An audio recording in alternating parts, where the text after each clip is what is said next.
कल्पना कीजिए एक ऐसी न्याय की लड़ाई की जो 35 साल से भी ज्यादा लंबी चली हो। मतलब एक ऐसी घटना जो 10 अगस्त 1988 की सुबह सिर्फ चंद मिनटों के खूनी खेल में बदल गई थी, लेकिन उसका फैसला आने में दशकों लग गए। जी, 35 साल एक बहुत बहुत लंबा अरसा होता है। मतलब एक पूरी उम्र बीत जाती है इसमें। बिल्कुल। तो आज के इस गहन विश्लेषण में, या कह लें हमारे इस डीप डाइव में, हम न्याय प्रणाली के एक ऐसे ही पन्ने को पलटने जा रहे हैं। ये बेगूसराय न्यायालय द्वारा हाल ही में सुनाए गए एक बेहद अहम फैसले से जुड़ा है।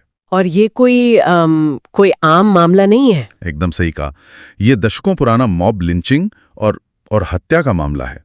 कानूनी दस्तावेजों में इसे साहेबपुर कमाल थाना कांड संख्या 10881 1988 के रूप में दर्ज किया गया है। जी। तो आज हमारा मिशन ये समझना है कि जब 26 आरोपियों की एक हिंसक भीड़ कटघरे में खड़ी होती है, तो इतने दशकों बाद अदालत ये कैसे तय करती है कि किसे उम्र कैद मिलेगी, किसे मामूली सजा और किसे रिहाई मिलेगी। अक्सर हम खबरों में सिर्फ सजा या बरी सुन लेते हैं, पर आज हम इसकी तह तक जाएंगे। देखिए, इस मामले की सबसे बड़ी खूबी ही यही है कि ये दिखाता है कि कानून वक्त के साथ धुंधला नहीं पड़ता।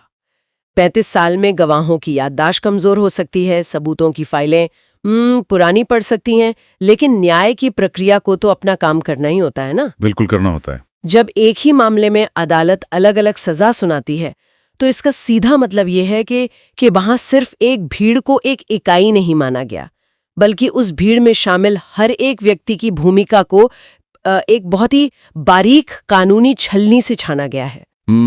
लेकिन उस अदालती छलनी तक पहुंचने से पहले मेरा मतलब है ये समझना बहुत जरूरी है कि वो हिंसक भीड़ आखिर इकट्ठा क्यों हुई थी, उस दिन हुआ क्या था। तो चलिए 10 अगस्त 1988 के उस दिन में वापस चलते हैं। हाँ, घटना को समझना सबसे अहम है। तो सुबह के करीब 7 बज रहे थे। ये वो समय होता है जब गांवों में दिन की शुरुआत हो रही होती है। लोग अपने खेतों की तरफ, जिन्हें वहां स्थानीय भाषा में बहियार कहा जाता है, उधर निकल रहे होते हैं। जी, ग्रामीण इलाकों में लोग सुबह सुबह ही काम पर निकल जाते हैं। बिल्कुल। और तभी अचानक एक भयानक शोर उठता है, एक बहुत तेज हल्ला होता है। और गांव के शांत माहौल में सुबह सुबह इस तरह का शोर मतलब किसी आम विवाद का संकेत तो नहीं हो सकता। एकदम नहीं, ये एक खतरे की घंटी थी। और इस मामले के जो मुख्य सूचक हैं सुरेंद्र यादव, उनके लिए ये शोर उनकी जिंदगी का सबसे बड़ा दुस्वप्न बन गया। वो हल्ला सुनकर अपने घर से बाहर आते हैं। और बाहर क्या देखते हैं? बाहर उनके सामने 26 आरोपियों की एक पूरी भीड़ खड़ी थी। और ये भीड़ खाली हाथ नहीं थी। स्रोत के अनुसार उन लोगों के हाथों में बम, पिस्तल और राइफल जैसे एकदम घातक हथियार थे। बाप रे, बम और राइफल! हाँ। और सबसे पहले उनका निशाना बनते हैं राम पदारथ यादव। उन पर ताबड़तोड़ हमला किया जाता है। इतना भीषण हमला कि मौके पर ही उनकी मौत हो जाती है। इस बिंदु पर ना थोड़ा ठहर कर सोचने की जरूरत है। मतलब 26 लोगों की भीड़, और वो भी बम, पिस्तौल, राइफल के साथ।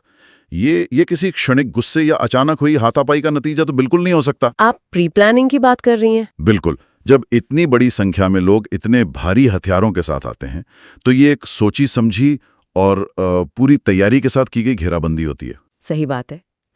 पर एक बात यहाँ खटकती है मुझे। अगर उनका मकसद सिर्फ एक व्यक्ति यानी राम पदारथ यादव को मारना था, तो बात वहीं खत्म हो जानी चाहिए थी ना। अक्सर ऐसे मामलों में बात वहां खत्म नहीं होती, और यहां भी नहीं हुई। ये तो एक किसी अचानक आए तूफान जैसा था, जिसने चंद मिनटों में एक पूरे परिवार को उजाड़ दिया। उसी समय सूचक सुरेंद्र यादव के पिता महावीर यादव खेतों की तरफ से, मतलब भैयार से, घर लौट रहे थे। जी। हमलावरों ने उन्हें भी गोली मारकर मौत के घाट उतार दिया। अब इस खौफनाक मंजर को देखकर सूचक का युवा भतीजा, जिसका नाम निरंजन यादव था, वो वहां से जान बचाकर भागने की कोशिश करता है, लेकिन उसे भी गोली मार दी गई। ये सच में बहुत दिल दहला देने वाला है। और बात यही नहीं रुकी। इस भीड़ ने सूचक की भाभी पंचा देवी और मां उर्मिला देवी को भी गोली मारकर गंभीर रूप से घायल कर दिया। तो मेरा सवाल यह है कि जो भाग रहा है, जो खेतों से लौट रहा है, जो घर की महिलाएं हैं, मतलब सबको निशाना क्यों बनाया गया? ये किस तरह की मानसिकता है? देखिए, जब कोई हिंसक भीड़ इस तरह के हथियारों से लैस होकर निकलती है ना, तो उनका प्राथमिक लक्ष्य सिर्फ एक व्यक्ति की हत्या करना नहीं रह जाता, उनका असली मकसद होता है पूर्ण दहशत फैलाना। दहशत फैलाना मतलब एक मैसेज देना। हाँ, बिल्कुल। इसे आपराधिक मनोविज्ञान में हम ओवरकिल या अत्यधिक बल प्रयोग कह सकते हैं। जो भी सामने आया या जिसने भी बचने की कोशिश की, जैसे वो युवा भतीजा निरंजन, उसे इसलिए मारा गया ताकि कोई गवाह न बचे या कोई पुलिस को बुलाने न जा सके। ये भीड़ की तरफ से एक स्पष्ट संदेश होता है कि उनके रास्ते में जो भी आएगा वो कुचल दिया जाएगा। बाप रे, ये विवरण इतना भयावह है कि मतलब किसी का भी दिल दहल जाए। लेकिन इस खून खराबे के बाद जो सबसे जटिल लड़ाई शुरू होती है वो मैदान में नहीं, अदालत के भीतर होती है। जी बिल्कुल, कानूनी लड़ाई। मैदान में जो हुआ उसे अदालत के कमरे में साबित करना एक बिल्कुल अलग तरह की चुनौती है, और वो भी जब इस घटना और फैसले के बीच 35 साल का भारी भरकम फासला हो। तो हमारी चर्चा का अगला स्वाभाविक सवाल यही है कि अभियोजन पक्ष ने, यानी सरकार की तरफ से लड़ रहे वकीलों ने, इसे साबित कैसे किया। यहीं से असली कानूनी संघर्ष शुरू होता है। इस मामले में अभियोजन पक्ष की ओर से अपर लोक अभियोजक रामप्रकाश यादव थे, और उनके सामने जो चुनौती थी वो किसी पहाड़ चढ़ने से कम नहीं थी। हाँ, क्योंकि इतने सारे लोग थे। बिल्कुल।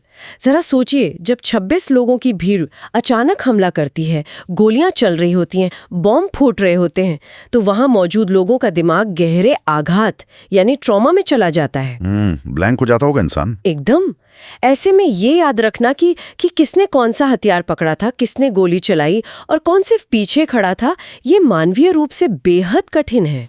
इसी बात को समझने के लिए ना मैं एक उपमा इस्तेमाल करना चाहूंगा। मान लीजिए कि एक बहुत बड़े कारखाने में दर्जनों मशीनें एक साथ पूरी आवाज में चल रही हैं। एकदम कान फाड़ देने वाला शोर है, चारों तरफ अफरा तफरी है। अब अगर किसी से कहा जाए कि उस शोर के बीच सिर्फ एक खास मशीन की आवाज को पहचान कर बताओ, तो ये तो लगभग असंभव सा लगता है। 26 हमलावरों की उस हिंसक भीड़ में भी कुछ ऐसा ही हुआ होगा ना। जी बिल्कुल। उस धुएं और दहशत के बीच हर चेहरा एक सा लग सकता है। तो अदालत ये कैसे तय करती है कि कौन सी गवाही सच्ची है और कौन सी नहीं? आपकी ये जो कारखाने के शोर वाली उपमा है ना, ये इस स्थिति को बहुत अच्छी तरह से दर्शाती है। और इस शोर को अलग अलग करने का काम करती है अदालत में होने वाली जिरहा, जिसे हम क्रॉस एग्जामिनेशन कहते हैं। हाँ, क्रॉस एग्जामिनेशन। अभियोजन पक्ष ने इस मामले में कुल 12 गवाहों को पेश किया था। अब देखिए, अदालत ये नहीं देखती कि गवाह कितनी भावुकता से अपनी बात कह रहा है। अदालत के लिए तथ्य मायने रखते हैं। तो वो क्या देखते हैं? वो ये देखते हैं कि क्या-क्या पहले गवाह का बयान दूसरे गवाह से मेल खाता है। अगर सूचक सुरेंद्र यादव कहते हैं कि उन्होंने अपने पिता को गिरते देखा, तो क्या कोई और गवाह भी है जो उस वक्त उसी दिशा में देख रहा था? अच्छा, तो कड़ियां जोड़ी जाती हैं। बिल्कुल। ये 12 अलग अलग धागों से एक पूरी तस्वीर बुनने जैसा है। लेकिन क्या 35 साल तक उन 12 गवाहों के बयानों में एक रूपता बनी रह सकती है? मतलब इंसान की याददाश्त तो समय के साथ कमजोर होती है। मुझे तो ये भी याद नहीं रहता कि मैंने पिछले हफ्ते क्या खाया था। यहाँ तो दशकों पुरानी बात हो रही है। मैं समझ सकती हूँ, पर सामान्य यादों और आघात यानी ट्रॉमा से जुड़ी यादों में यही सबसे बड़ा फर्क होता है। कैसा फर्क? जब कोई इंसान अपनी आंखों के सामने अपने पिता और भतीजे की हत्या होते देखता है, तो वो दृश्य उसके दिमाग में हमेशा के लिए छप जाता है। वो कभी धुंधला नहीं होता। फिर भी बचाव पक्ष के वकील वो इसी समय के फासले का फायदा उठाने की कोशिश करते हैं।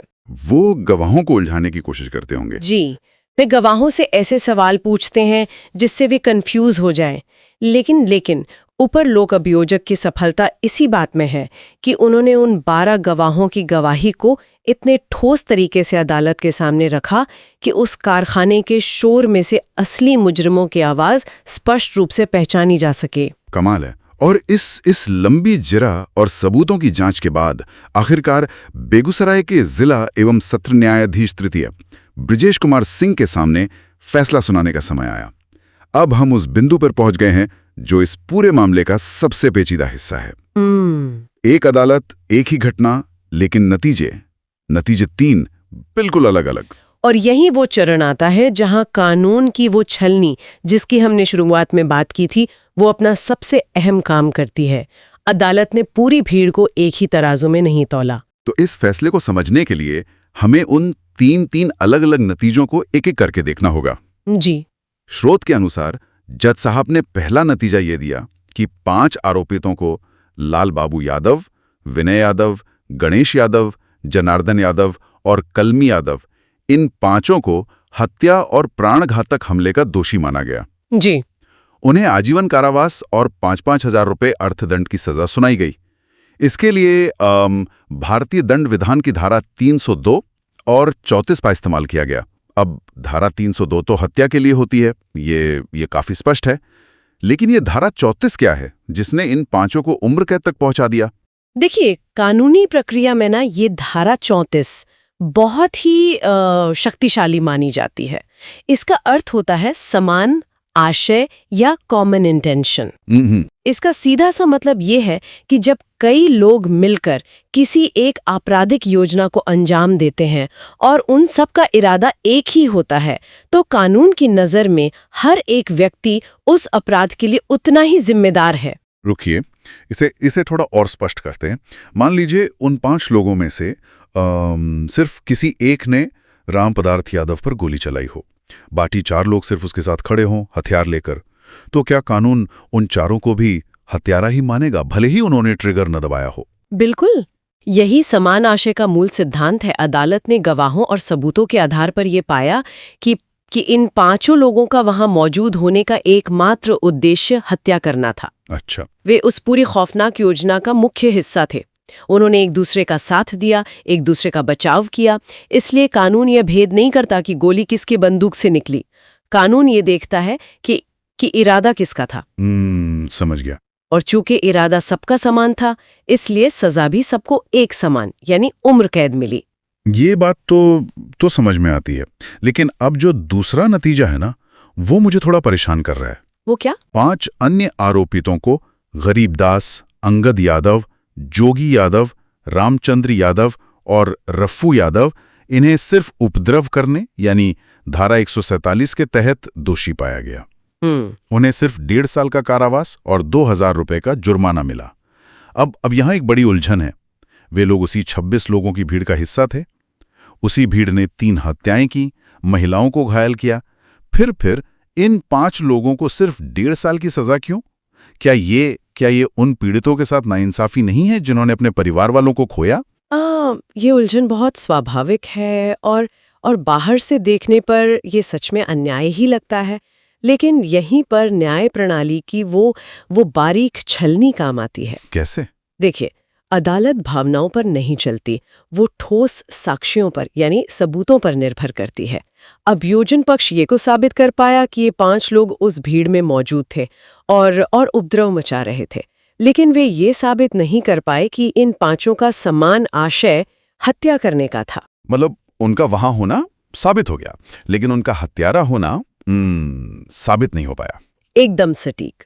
हो सकता है वे सिर्फ भीड़ के पीछे आ गए हों, या केवल तोड़फोड़ कर रहे हों, या सिर्फ शोर मचा रहे हों।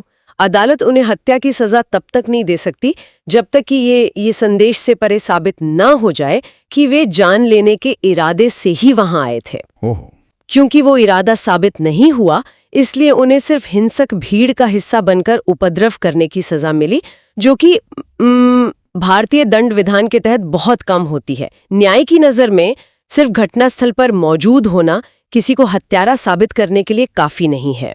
ये वाकई एक बहुत ही कठोर लेकिन तार्किक प्रक्रिया है। ये कानून की उस सीमा को दर्शाता है जहां वह केवल वहीं तक जा सकता है जहां तक सबूत उसे ले जाते हैं। बिल्कुल सही कहा आपने। तो अब तीसरे नतीजे पर आते हैं। ठीक है। इस मामले के 2 आरोपियों को, गोवर्धन यादव के पुत्र सुरेश यादव और एक अन्य सुरेश यादव, इन्हें पूरी तरह से रिहा कर दिया गया।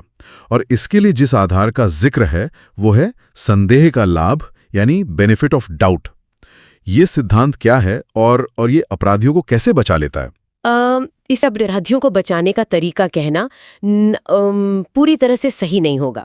ये दरअसल निर्दोषों को बचाने का एक बहुत पुराना और बुनियादी कानूनी सिद्धांत है। वो कैसे? न्यायशास्त्र कहता है कि 100 गुनाहगार भले ही छूट जाएं, लेकिन किसी एक निर्दोष को सजा नहीं मिलनी चाहिए।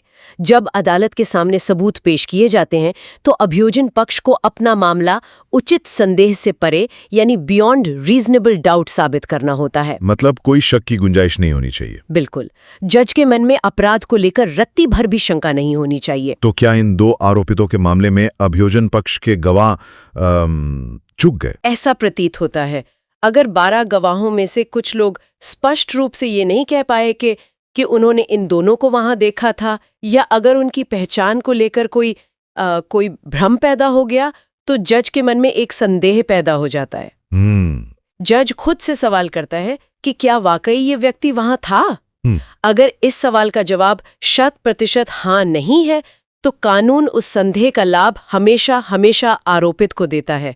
इसका अर्थ ये बिल्कुल नहीं है कि अदालत उन्हें निर्दोष घोषित कर रही है। अच्छा, तो उन्हें क्लीन चिट नहीं मिल रही है? जी नहीं, इसका केवल इतना अर्थ है कि उनके खिलाफ पेश किए गए सबूत उन्हें इतनी कठोर सजा देने के लिए पर्याप्त नहीं पाए गए। समझ गया। तो इस पूरी लंबी चर्चा को अगर हम समेटें तो ये बात उभर कर आती है कि न्याय कोई सीधी रेखा नहीं है। ये एक बेहद जटिल, घुमावदार और साक्ष्यों से बंधी हुई प्रक्रिया है। बिल्कुल। हमने देखा कि कैसे 1988 की उस खौफनाक सुबह की घटना को 35 साल बाद अदालत की कसौटी पर परखा गया। कैसे अभियोजन पक्ष ने 12 गवाहों की मदद से उस कारखाने के शोर जैसी भीड़ में से असली चेहरों को पहचाना। और सबसे महत्वपूर्ण बात, कैसे अदालत ने अपनी कानूनी छलनी से अपराध की परतों को अलग किया। हाँ, हत्या के इरादे वालों को उम्र कैद मिली, उपद्रव करने वालों को 1.5 साल की सजा, और जहां सबूतों ने साथ छोड़ दिया वहां संदेह का लाभ देकर रिहाई दी गई।